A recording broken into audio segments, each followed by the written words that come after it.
Live from parts unknown, you're listening to Simon Miller's Pro Wrestling Podcast, the only wrestling podcast on the planet, we think. Sit back, relax, prepare for positivity to run through your veins as Simon Miller gives you your weekly dose of powerful pro wrestling audio. It is Miller Time.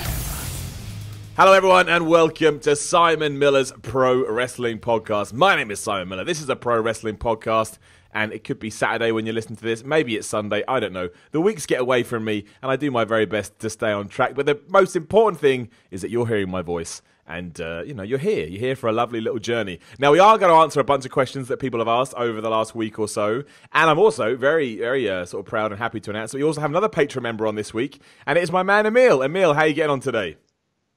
I'm doing good, doing well. Thank and you're in Denmark right now, right? Yeah, sure. Yes. That's amazing. That blows my brain. That's true. When I do the podcast, I don't really think about the listenership. And then when some guy goes, "Hey man, I listen for Denmark," I'm like, "That's incredible. What a small world we live in these days." Yeah, it is. It's easy to see the world as very small these days. Absolutely. What's the? I don't know if you know the answer to this. What's the pro wrestling scene like in Denmark? I'm guessing you get Raw and SmackDown and all of that, but do you have an indie scene or anything like that? I really don't know. I actually don't know about Raw and SmackDown because even that I find it hard to find out how to watch it actually in Denmark. Really? Yeah, I think it must be on TV somewhere, but I can't seem to find out where actually. So how do you keep up to date? I've listened to podcasts or watched the Raw and SmackDown 90 minutes cuts on YouTube. You see? That they do. You see, so while a load of people get mad at those YouTube cuts, without them you'd be well and truly screwed. So you need them. I would, even if it was on TV. I don't think I'd pay for the TV package. So, it's nice to have them. That's amazing. What about, is there an indie scene or anything like that? Do you have local promotions? I know that there is a local promotion, but the last time when I realized that they existed, it was just after they had a show, and they don't seem to have shows that often. So and they travel around the country, and that's the only thing I know, but where I live, there's probably the most famous Danish wrestler inside of Denmark. I don't think he's known anywhere outside of Denmark, but he's called Asbjørn Ries. No, I don't think I know him. He's known for being a wrestler, but I don't know how many people has actually seen him wrestle. But have you seen him wrestle? Nope. All right. I just know he was a wrestler and he had a wrestling school. Okay. Quite near where I lived. So no, you don't want to go? You don't want to train to be a wrestler? No, I don't think so. I like to watch it, but that's about it. Amazing. How long have you been watching, man? Actually, I haven't been for that long. My first pay-per-view was Royal Rumble 2017. So you're like a year in. This is amazing. So yes. what? So what? It is though. I love all these stories. So what? Why? I mean, what happened? What's the story? Because pro wrestling obviously is nuts. What made you go, right, I'm watching this now? Okay, so I knew about wrestling before because I'm also American wrestling because I played SmackDown versus Raw 2009 or something. Yeah. I was very little, and I knew some basic stuff from that, and then it just kind of slipped my mind, and then I actually just found What Culture on YouTube, and became interested in wrestling through that actually. Amazing. So, well, that makes me happy. And now here you are on the podcast. What a lovely journey that is. See, look, wrestling bringing people together. I love it. That's cool. So this would be a loaded question, really. I don't know how you answer it. So if I said to you, who would be your favourite wrestler of all time, what on earth would you even say? Who is your favourite wrestler? I don't know. Yeah, it's a hard one, but I'd probably say The Undertaker, but that's probably more from the game, actually, more than it's from anything but I guess, to do with... But then I guess you've gone and watched a lot of his matches and got into it and stuff like that.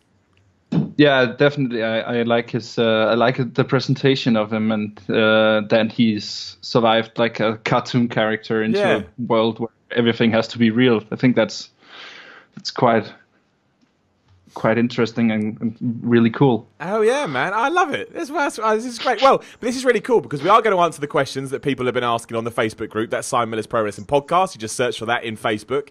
And you're going to have a really unique take on these, so I'm quite excited to do this. And also, if you want to come on and answer some questions with me or just have a chat about wrestling, you just head over to patreon.com/Simon Miller 316 and you can do that. This is all supported by people like Emil here. So, I like to give back where I can. So if you want to come on, it'd be my pleasure to talk to you. So we've got about 30 questions, Emil. So we're going to smash most of them. So this will be fun. And like I say, you be as honest as you want. If you want to call someone a jackass, you call them a jackass. But the first the first question is from my man Preston Kersey. Good old man Preston. If you could have a triple threat match... Hang on. If you could have a triple threat match with your... No, wait. If you could have a triple threat match yourself, which WWE wrestler and British indie wrestler would you want as your opponents? Now, Emil, do you know any British wrestlers? I guess you may not. Not really, no. Honestly, no. Not. Okay, well, you can... Sorry. No, that's fine. You can pick two from the WWE roster. I mean, if I was going to do a triple threat match, I would want to go against... I guess Triple H was going to be WWE wrestler for star power. And then guess British indie wrestler. You need a big guy. Who could I pick?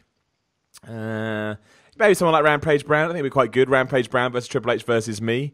And then we could just kick the crap out of each other. I think that'd be quite fun. How about you, Emil? You just pick two WWE wrestlers, yourself and two other WWE wrestlers in a triple threat match.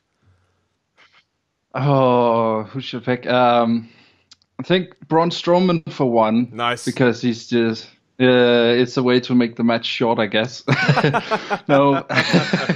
Also because he's just amazing, his strength and all that. And who else should I pick? Oh, that's a hard question, actually. I think someone like Nakamura, because he's because the difference between him and Strowman would be really interesting in a match, and I don't know how much about what I would do, but I think that difference is good, and then I can just kind of do whatever. I like it, dude. It's interesting. It's interesting on paper, and that's all that matters. Chris England, with the success of the mixed tag matches that have been going on, do you think they will introduce a mixed tag team title? Well, I hope they don't, because my problem with WWE titles at the moment is they don't feel important enough. As it is, not even the world titles feel important. So I'd rather they focus on the titles they do have and start to rehab them, as opposed to introduce more. Also, I don't think I'd ever care about a mixed tag team title. I just don't think there's no teams. I'm not sure I'd want to see that each and every week. I think it would wear me out after a while. Emil, what do you think? I quite agree, actually, because I think there are just too many titles on WWE already. Almost. Yeah. Like it's hard to care about all the titles already because there're just so many and you can't give enough time to each title, and so a new title would be hard to especially if they're going to do one on Raw and one on SmackDown. It's going to be that's not going to work. I don't think so. Well, that's the other problem, isn't it? I just don't think we've got a big enough roster. And I think that's the other... I think if you're going to have a mixed... You'd need to start shifting divisions around. And I just think you take people away from other belts that actually need some credibility too. So, yeah. No, I mean... I don't think the Facebook thing has gone as well as they'd hoped. I think that's right. I may be wrong. So, yeah. That may be an issue as well. Tom Burns. What is the atmosphere like at What Culture with the multitude of people leaving? Well, you can answer that one if you want, Emil. It's fine. It's great. I mean, I think what a lot of people forget is that What Culture at the end of the day is it's a business, right? It's a job, and like all jobs, people come and people go. That's just the nature of the business, quite literally. So it's great. I love being there. I think everyone else there love being there. I feel like I'm blessed to do what I do. So it's good. The atmosphere. Well, I think the atmosphere is great. That's what I think, anyway. Ben Hersick, how many matches will be at NXT TakeOver New Orleans and WrestleMania? It's a very specific. It's a very specific question. Well, I know at the moment there's a rumored 14 matches on WrestleMania. I know that's true, and I will look up NXT TakeOver now. I mean, I don't, top of my head, I can't think. I mean, on that note, do you think 14 matches is too much, Emil, or do you think that's about right? I think it's a lot, but I guess for like the biggest show of the year, you have to go all out. So you have to, for everyone coming in who will basically only come in for WrestleMania to kind of keep them in, you need to show what you got from everywhere. And Yeah. I think when people go into WrestleMania, they go into it with the thought that it's going to be a long night. So I have no problems with the number of matches, really. I think I say this and I probably regret it, but I actually think given how long it's going to go, I think I'd prefer lots of different matches as opposed to sort of fewer matches that go longer. I don't think that's WWE's style. I think they work better when there's variety involved. So yeah, at the moment there's only 4 matches for NXT. I imagine a couple more. I would imagine you get 6. You get the tag team matches. Yeah, I'd say 6 on NXT, and yeah, you're probably going to get about 14, maybe 15 on WrestleMania. But hey. That's just what happens. Richard Ingman, do you think we will ever see Ken Shamrock inducted into the WWE Hall of Fame? Now, Emil, do you know who Ken Shamrock is? I have a vague idea of who he is. He was just stop me if I'm wrong, but he was an MMA guy, right? Who came into WWE at some point. Yeah, I can't remember the year or anything. It was the late 90s, and he was very good. I think kind of one of the things that's yeah, it's true. One of the late 90s. Yeah, well, yeah, exactly. The highlight of all wrestling. But I was hardly born then, so that's... God, ruin my life, Emil. When were you born? If you don't mind me, if you don't have to answer. 97. Yeah, kill me. That's ridiculous. I'm so old. Life will kill me soon anyway. But yeah, he came in the late 90s, and he was far better than a lot of people remember. It's because they botched his push and they turned him heel when they shouldn't have turned him heel. And he was actually really decent. I think one day we will see him go in. I mean, the Hall of Fame is whatever you want it to be. I don't think it needs to have any credence at this stage. I think if you want to put people in there, why do I care? I've got other things to worry about. But I think genuinely Ken Shamrock, while it depends what in terms of the WWE Hall of Fame, I think he's more than earned his place because yeah, he made an impact. He was good at one point. He really could have been world champion if they had kept going on the same path, and he had some good matches. And I always look back on him fondly. So I hope so. I know that he wants another run with WWE. I don't think that will ever happen, but I do think we will. I think we'll see him in the Hall of Fame one day, and I'd be all right with that. I mean, Emil, you can answer that question if you want, but I guess you'd be like, yeah, whatever. Actually, I'll ask you a question instead. So you were born in 97 when literally the Attitude Era was starting. So what is your take on the Attitude Era? What do you know about it? What do you think about it? Like, how has it penetrated your life? You always hear about it as that kind of golden age kind of in WWE. Yeah. And maybe wrestling in general as well. I just know that it was, it seemed to be a lot of focus on hard hitting stuff and going all out on not hardcore, but not giving a shit, basically, right? Yeah, I mean, if you were going to say one thing to sum up, not giving a shit would be up there. Yeah, I think that's pretty good. But I've also heard that the matches weren't maybe that good from some people, that they may be overhyped today for nostalgia reasons. I don't know. Yeah, I agree. I think the main event was awesome constantly, but the undercard was lacking, to say the least. Would be my. I can't say to know that much firsthand, but. No, I love it, man. You're living my dream. But also one day somebody else will be living your dream. But that's another thing another time. Charlie Crowley says, "Can you fingerprint a sausage?" I have no idea what that means. So I'm just gonna. Yes, you can. I guess I don't know.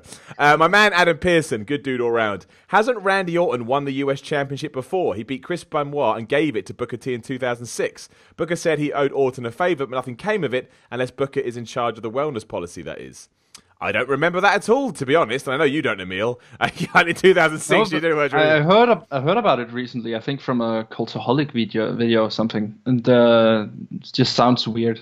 But I mean, I think it sounds like you can't say if he won it or if he won it for someone else. Did he win it?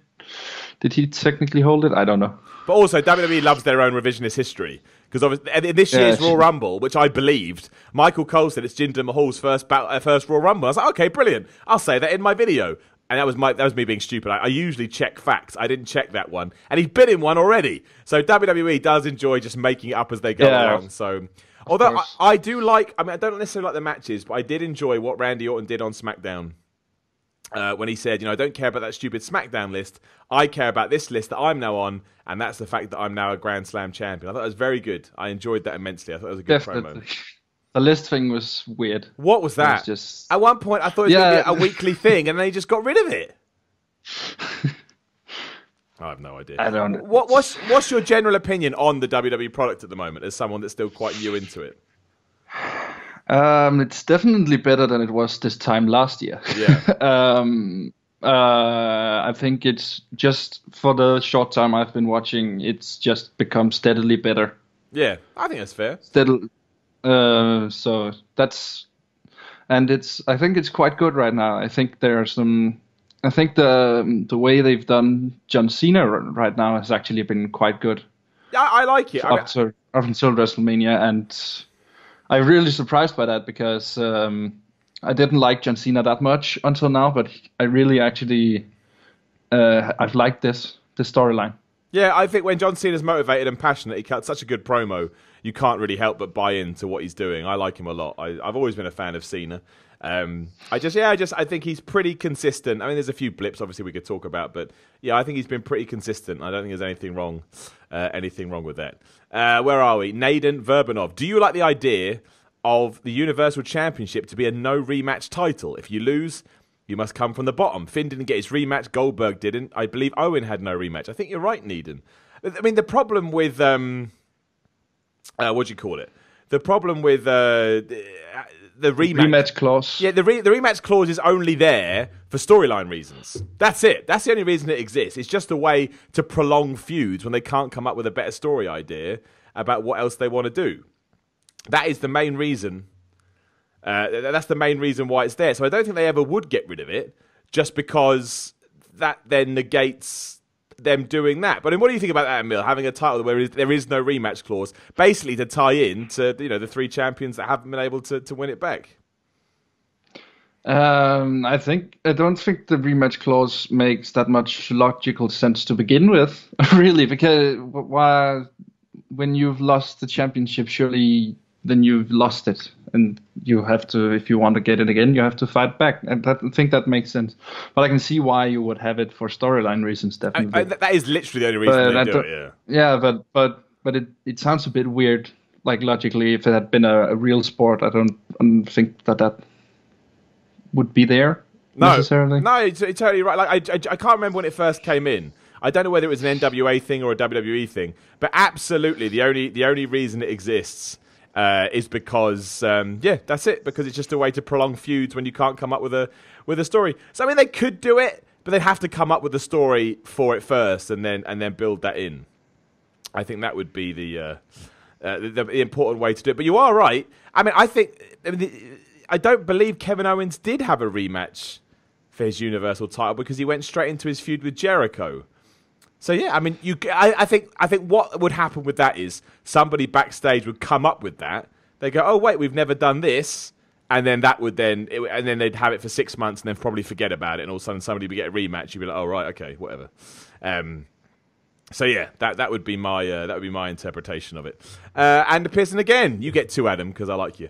Ronda Rousey's Samoan drop might have been the worst drop that WWE hasn't had to edit off the network. Please reassure me, Simon, that this isn't her new finisher. I didn't think it was that bad. Look, we'll go straight to you after this, Emil. I think Ronda Rousey so far has been okay. Emil, your thoughts? I think she's been really, really good, because I didn't care about her at all before she came in, and then after Elimination Chamber, was it?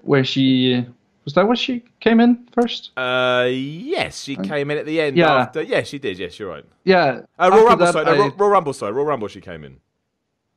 Oh yeah, Royal Rumble she came in, but then at Elimination Chamber they had the signing. The signing. Right. Yeah.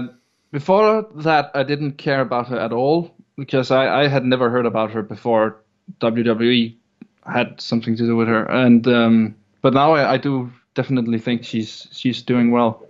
The story is, to me, has become interesting. I think I think they've done well with that one and hyped it quite nicely. I do. I mean, I know she's not doing much for TV ratings at the moment, but she will. I imagine she's doing a lot for awareness.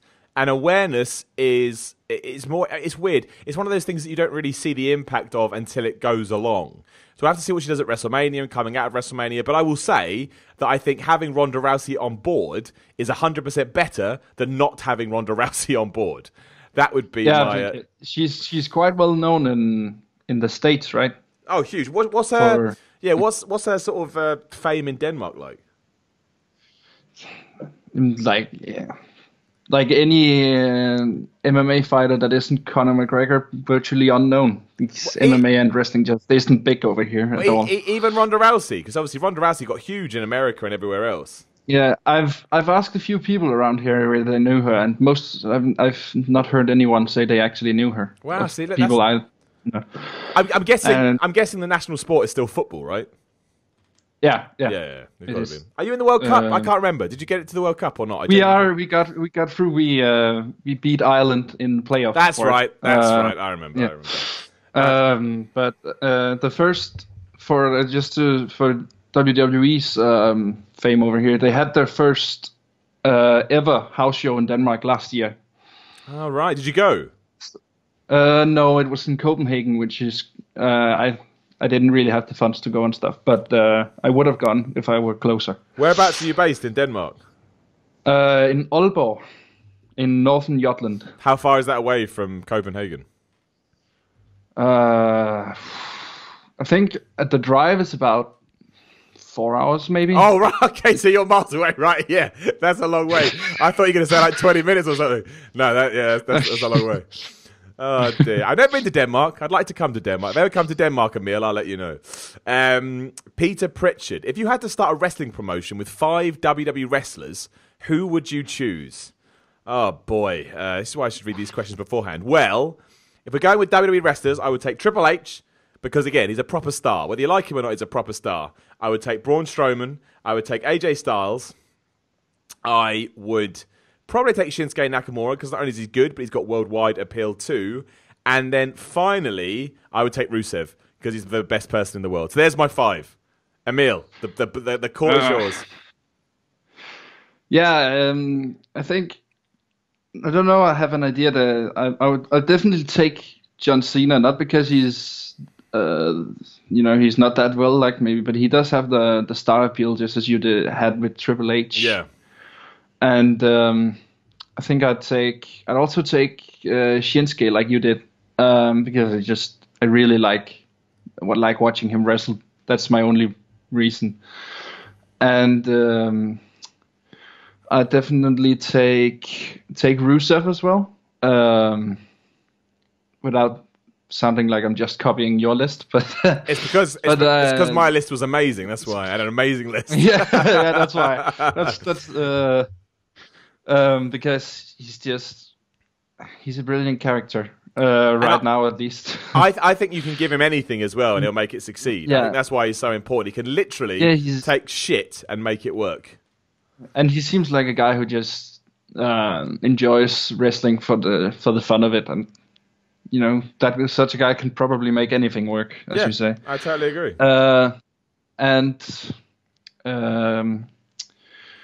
I think I'll take Kevin Owens as well, maybe only just because of his mic work, almost, and because he can play both. I think he plays a heel very well, but I think he could be a babyface. So if we need another babyface, we just turn him. Look at this, you're booking the territory. Well, I like it. And lastly, who would I take? Braun Strowman, just because he destroys stuff. That's always fun. And he does have, I know this used to be Vince McMahon's thing, he liked wrestlers that when they walked through the airport, people would stare at them because it's a great way to build up sort of advertising. And I think that there is something to that. Like, if you see Braun Strowman walking at you like, who the hell is that guy? And you're probably going to look him up. So, I just think that's a really smart thing. But to be sure, all of your promotion should not just be tall guys. No, I mean, that was the problem. They went too far the other way. You've got to have variety, but I do think there's something to that. I know if I saw a massive guy, I'd be like, holy shit, who's that guy? Hunter James, have you been able to think of a finisher for yourself yet? I have. As we mentioned before, I'm not going to talk about it just yet. All I'm going to say is this. Watch this space. That's all I'm going to say. Maybe things are in the works. Who knows? Who knows, Emil? Who knows? Francisco Uribe, great name. Do you think it would be nice to do number one contender matches at WrestleMania so we already know who's next in line? Well, this long argument about how WWE should start handling sort of, who like UFC does. If you follow UFC, you kind of know who is in line for a title shot and who's not. And the question is always, what can we... how can we transition that to wrestling? So I think the problem with having a number one contender match at Mania is you're kind of copying's the wrong word, but you're kind of taking away from what the Royal Rumble is, and I think it's important not to do that. So maybe not necessarily at WrestleMania, but maybe at Backlash. I think sort of, a month out and whatever, obviously then usually you get some fallout from Mania. Yeah, I think there, but not necessarily at Mania. Also, I think there's too much happening at Mania to make it feel important. Emil? I don't think at Mania. I think Mania should be for the titles, and then if you want to do stuff afterwards, like you can do that. And I think you'd have to make the matches like, I don't really know how it would work, because it works for the Royal Rumble because it's a special match. If it were just singles matches for it, I don't know how it would work. If you just put two, because even if you just put two people together and say, now you fight for the number one contendership, it still feels arbitrary in some way. No, I agree. And I think the other problem is, I think what we're trying to replicate here is the Money in the Bank thing, which was really good. But obviously that's got its own, That's got its own gimmick too. Yeah. So I think, I do think something like that would be good on WrestleMania, but I think it should be... It's so hard these days because, you don't want to cramp on Money in the Bank style. And, so I think maybe WrestleMania is just not the place to do it these days, simply because of what it's become. It's become very difficult and sort of hard to make anything work on WrestleMania because it's just too big and there's too many focuses. Where am I next? Stephen Peter King, how's your training going? My training is going very well.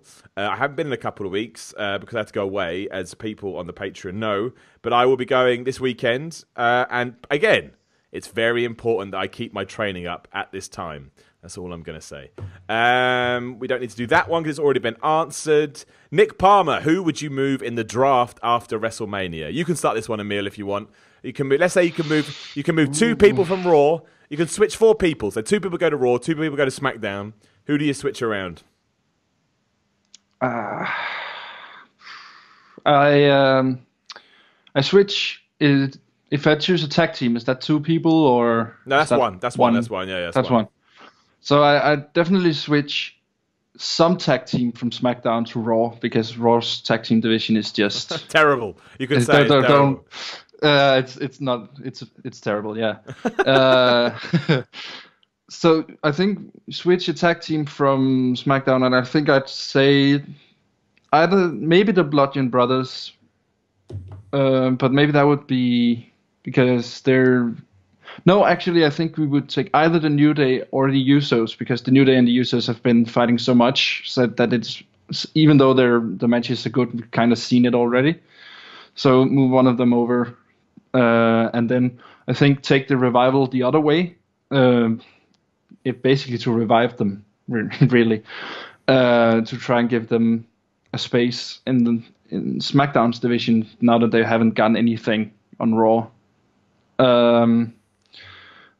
And some other people. I would definitely move AJ Styles to Raw. I think. You would? I think AJ Styles.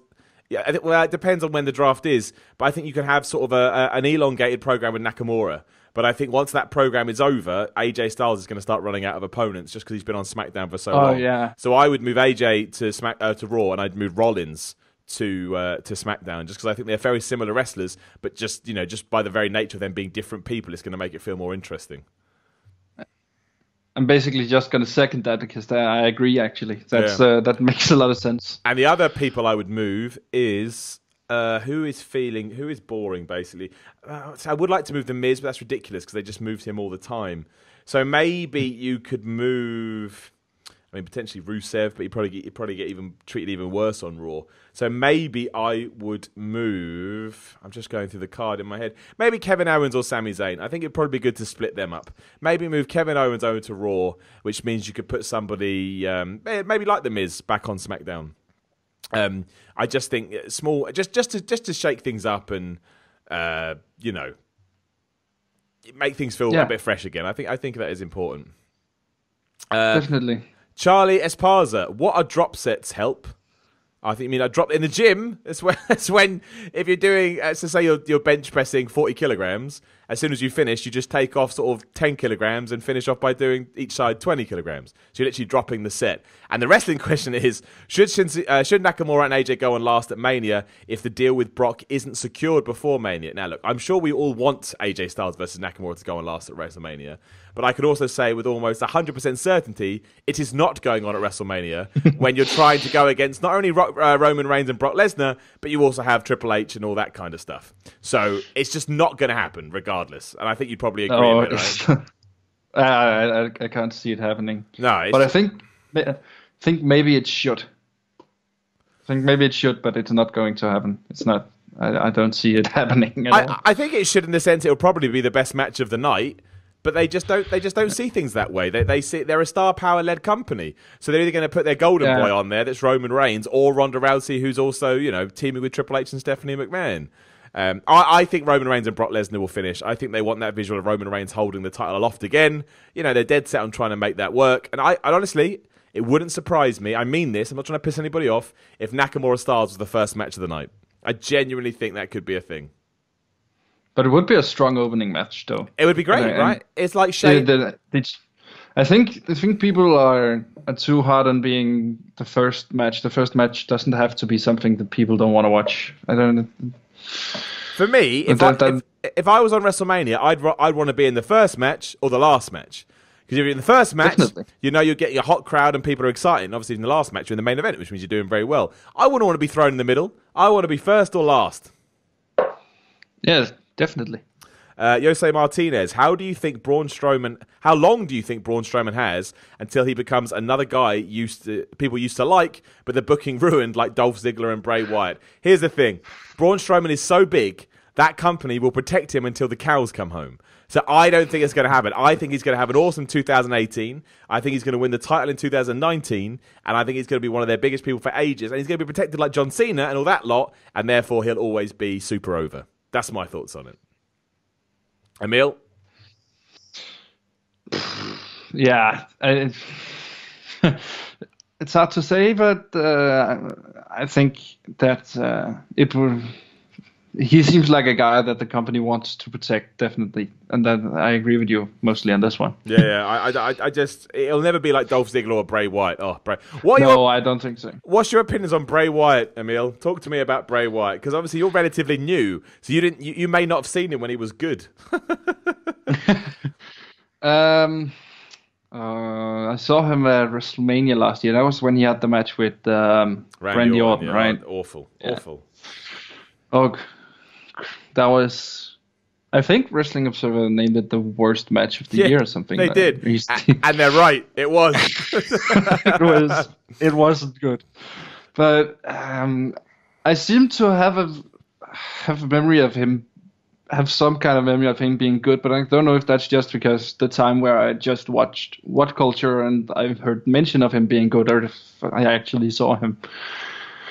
But I see why the gimmick could definitely be good if it's booked the right way, but it's just over dramatic now, and it's just... I don't know. It's you can't there's a fine line there. I think it's kind of where the Undertaker has gone on, like, yeah, he's a dead man, but it's not overly focused on that he's a dead man. But Bray Wyatt, it just focused too much on the overnatural stuff. I agree. I completely agree, and I think the character is dead now. I don't think there's any respite for it. I think unless we do something hugely different, Bray Wyatt is a lost cause. Gareth Jones, with Australia and Saudi Arabia both getting massive live events that may well be aired on the network, do you think the UK will get such a show, or even a UK pay-per-view for that matter? I don't think they will, and the reason I don't think that is because the reason that WWE are keen to hit up places like Australia and Saudi Arabia are because they have huge financial implications to that. And basically, WWE throws the UK in with the US. That is true. So they don't necessarily see the benefit of having a UK pay-per-view. Even with the network, they worry about the time differences, whereas they'll do that with Australia and Saudi Arabia because they think there's more money to sort of grow and make in those markets. And again, Emil, given that you're on the line, that's also the reason you probably struggle to find it on TV, because I would assume WWE just doesn't assume that Denmark is a big wrestling town. Oh, and they would be right.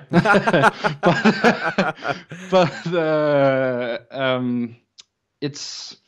Yeah, there would be no reason for them to hold a pay-per-view here. They can fill. I think they would maybe fill an arena. I think that's the problem. But I don't think the crowd would be the same kind of hyped crowd you would find other places. Yeah. What building did they run? I don't think there's. So go on, they man. ran in the Royal Arena, named after the beer, not the royal family, in Copenhagen. How many does that hold? I don't know, actually. I can look it up. Let me just... I got the power of the internet. Royal Arena, Denmark. It's a trademark of my podcast, just looking stuff up. It holds... Go on, man. It holds 13,000 people. It's pretty good. Yeah. I guess it must hold a bit more for a wrestling match because people can be on the floor, but I don't know. But there you go. That sums it up. They're going to places they think. Hence the whole Jinder Mahal experiment. They thought they could make money in India, but it didn't work. So no, I don't think they will be doing anything in the UK anytime soon. Not to say they wouldn't, but I don't think it's going to happen anytime quickly. Lee Morris, how would you book Matt Hardy from here onwards if you wanted to move him out of the mid-card role and make him a main event star? Do you think it's possible with Matt Hardy and his popularity? I think it's possible. And I think Matt Hardy is vastly underrated, but I don't think WWE see him in that role whatsoever, so it's never going to happen. With that said, I am very excited about the Ultimate Deletion, which instantly leads me to talk to you, Emil. What the hell do you think? I mean, did you see any of the Broken Matt Hardy stuff? I have seen absolutely nothing of it. Right, so what on earth? Because my problem with the Matt Hardy character now is because they haven't told the story well enough. If you haven't seen what he did in TNA, you have absolutely you can't have any clue as to what in the hell is going on. I have no idea. I just know it was popular and that it was apparently really good. So what I would do, as I don't know a lot about it, I would give Matt Hardy control and then just see what he did, basically. I agree, because it's so out there. So what right now, if I said to you, Emil, who is Woken Matt Hardy, how would you explain it to me? Describe Woken Matt Hardy to me. He laughs a lot, and he seems a bit mentally disturbed. That's what I'd say. And what's his story? Like, why is he crazy? Do you have any idea? I have no idea. Yeah, I sincerely don't know. Yeah, they really dropped the ball with that. It's a bit like the Bray Wyatt thing. It was almost like they were like, well, people will figure it out. No, they won't. They won't. WWE, you got to tell a story on your television. So strange. Josh Tilbury, would you say that WWE have forgotten when they brought Rusev to the main roster? They had him on this long unbeaten streak. Now he can just lose to anyone. Of course they've forgotten that. They forgot everything when it comes to Rusev. I don't even know if they like him. It makes no sense to me, that. But yeah, they've forgotten that. That is true as well. Rusev was... don't forget he held that US Championship for ages. And he arrived at WrestleMania 30 or whatever it was on a damn tank. And now he's not even booked in a match. Actually, on that note, this is a stupid question, but do you have? I assume the WWE Network has made it to Denmark and stuff, right? Yeah, definitely. Definitely. Do you watch NXT and stuff like that? I haven't watched NXT recently. I don't know why. I just use my time on other things, I guess. But I have it right here on my phone, so I could just watch it at any time. But I don't really. No, I get like that. Some weeks I just don't watch it because I don't have the time. Sometimes it's just too much wrestling in a day, and I need a break from it. Lee Fallons, what would be your realistic dream match for next year's WrestleMania? I would like 5 hours of Adam Cole because he is amazing. Well, I tell you this, my prediction for WrestleMania 35, which, by the way, was announced to be in MetLife Stadium in New York as we're recording this, or New Jersey. I have a huge feeling that their plan, it may not go this way, is to main event WrestleMania 35 in New York with Ronda Rousey versus Asuka for the WWE Women's Championship. Asuka will still be undefeated. Obviously, Rousey's whole thing was she's undefeated. And it'll be the first women's match to headline of WrestleMania ever. They'll get an incredible amount of publicity for it. I think that's why they're going to New York. That would be my prediction. Not necessarily a dream match for me, but I think that is the plan for WWE next year. You think they can keep themselves from ending Asuka's streak before that? They don't get tempted? That's the question. Probably not. But I do think that's the plan. Otherwise, I mean, yeah, hopefully Adam Cole would be on that card. The Authors of Pain. Hopefully Drew McIntyre's back by then. Obviously Nakamura stars, all those guys. It should be really good next year. Emil, is there anything you'd like to see in a year's time? Any wrestlers you kind of got earmarked? It's hard to say because it really depends on what they do with them, whether it would be a good match. So it's hard to say I want this dream match because it really depends on the build, and I don't know the build before I know who's going to have the match. That's so true, yeah. Because, you know, there are certain pairings you can put together that if you come up with a good storyline around it, I may surprise. I mean, I didn't know I'd wanted that, but actually now you're giving it to me because you built it so well. I'm actually quite excited about it. Yeah, and me, as I haven't watched for that long, I don't have anyone where I'm thinking, these two I haven't seen before. I really want these two people going. Well, actually, I had AJ Styles and Nakamura, but that's happening now, so that's. I tell you what I would like. If next year is Undertaker's last match, I would like Undertaker versus AJ Styles. Just because I would be blown away that AJ Styles, this TNA guy, was in the ring with the Undertaker. That would blow my mind. That would be awesome, yeah. I would like that. David Ayres, I already know the answer to this. Who has a better chance of being the next Stone Cold, Adam Cole or Seth Rollins? Neither of them, because they won't have the freedom that Stone Cold Steve Austin had. But that's good, because Emil, what on earth is your opinion on Stone Cold Steve Austin? From what little I know, he seems like a character that just hit the right place at the right time. He seems like he was a hardcore, no bullshit character in a time that was a hardcore, no bullshit time, as far as I understand. So I don't know how well he would have fit in today, but he seems like he just hit the right place at the right time. Well, yeah, I mean, I think he'd always fit in. I think, to me, he is just an absolute hero when it comes to pro wrestling. Again, I haven't watched that much of him, of course, so I don't. I love that, though. It's awesome, dude. You're finding your own way. That makes me happy. Josh Tucker, thoughts on the rumours that Zayn and Owens will be in the Andre the Giant Battle Royal? Well, they're not. So we know that now. They will be taking on potentially Braun Strowman by himself, or maybe Braun Strowman with a tag team partner. I mean, if Braun Strowman has a tag team partner, Emil, who would you like it to be? Because I can't think of anybody. Oh, someone said Elias. It better not be Elias. That makes no sense. He dropped a piano on him. But yeah, I can't see who you come up with that makes sense to team with Braun Strowman. The only thing I could see Elias going in would be Braun Strowman intimidating him into saying, "You're just coming here," and then he just stands on the apron for the whole match, and Braun Strowman beats the bar alone, just so that they count as a tag team. That is quite good. I quite like that. They do it that way, that would be fine. But then why Braun Strowman's going to be like, I don't need any help. I'm flipping Braun Strowman. Yeah. And the last question, although then I have a little discussion I want to have with you quickly, which we'll do, Emil. Nezar asks, why do you hate The Rock? I do hate The Rock because I think The Rock is a smart man, and I think he deserves all his success, but I also think he's a PR machine, and I think some people don't realise that. And that's why I hate The Rock. However, Emil, I just think he takes advantage of the opportunities, as he should do as a man in the public space that's trying to earn money and stuff. But I just, I don't think he's... Well, anyway. But I guess for you probably see The Rock as more of a movie star than a wrestler. Actually, no, because the first time I heard of him was from the video game that I played when I was... So I've always seen him actually as a wrestler first, even though I haven't seen him that much on TV or anything. Do you like his movies? Haven't watched that many of them. I can't actually think of one that I have watched. To be honest, I've seen a few of them. They're all right. He's all right. The Rock. I don't mind him really. He's fine. But I've now forgotten my question. That's what I was going to ask you. Right. Okay. So the rumor going into WrestleMania 34 is that we are getting John Cena versus the Undertaker, but it may be the American Badass version of the Undertaker, where he rides a bike and does all that kind of stuff. Now, I'm going to go on record right now. I hate that idea. I hated the American Badass version of Undertaker because I was, I'm an old man. I was brought up the Dead Man version, so it's very difficult for me to buy in to that version because to me it just shattered what my belief was. But I mean, you mentioned the Undertaker early on. And that's someone you are familiar with. What is your opinion on him? Or going in that direction and having maybe Kid Rock sing his theme and all that kind of stuff?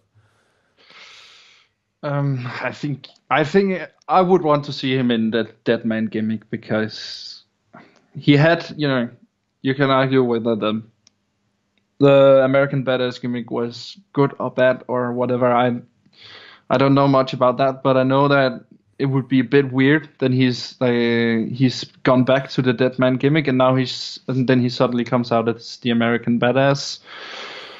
But I don't know. It would be a good way to have some PR for Kid Rock, I guess. So, do you think it would tie into last year's WrestleMania? The only thing that I sort of understand is because he left his costume in the ring. If he then comes out as the other version, that kind of works. But I still don't like it. Oh yeah, okay. I don't know if it works, but of course it's an excuse for bringing him back, I guess. How do you feel about him coming back after last year? Do you think it's a mistake? I'm going to be honest. I shed a tear after that send off. So I'm actually, although I do want to see him fight John Cena, I still think that send off I don't know anything they can do to top that send off, and it's a bit sad that they're bringing him back and not just letting him retire. Yeah, I'm with you. I'm with you. I agree. I think it's very difficult. Yeah. Well, we will see. Well, that's it. So go on, man. He was always my favorite character in the game, and when I started wrestling, watching it again, and just always the chance of seeing him was the big thing, and him going, even though I haven't followed him for a long time, that was heart-wrenching, actually. No, dude, look, man, when your favorite wrestler, like I was at WrestleMania 24, and when Ric Flair sort of went away, that was, it's a big deal. I felt it. I absolutely felt it, man. So I completely understand where you're coming from. That's what wrestling's all about, man. It's all about connecting emotionally. And I think when they can get that right, I think that's why we watch it. Because I think, wow, this actually means more to me than I thought it would do. Yeah, definitely. Yeah. Well, that is all the questions, Emil. That is all the stuff that people have asked. Again, a new thread will be going up soon. Just search for Simon Miller's Pro Wrestling Podcast on the Facebook group, and please ask all your questions. Make sure you check out the other episode this week that went up probably yesterday when I get this live. And look, I mean, we're on the road to WrestleMania. Are you excited about WrestleMania, Emil? Do you think it's been a good build so far? Do you think 34 is going to be a good one? I think it's going to be a good one. That's my take on it. I think it's going to be a good one. I think they've built to some good things. And of course, with 14 matches, there are going to be some duds. That's just what's going to happen. But I think it's going to be a good one all in all. Well, I guess the match you're looking forward to the most is Styles Nakamura. Yeah, most definitely. Absolutely. I think so. I think that, Cena Undertaker, I'm intrigued about. I'm intrigued to see what they do with Ronda Rousey, but, whatever. Yeah, I think it'll be good. I'm actually quite excited for the build. A lot of people said that on the podcast. I was overly negative. I was just playing devil's advocate. I was just trying to come up with different ways to look at it. But I'm never negative. That's all I'll say.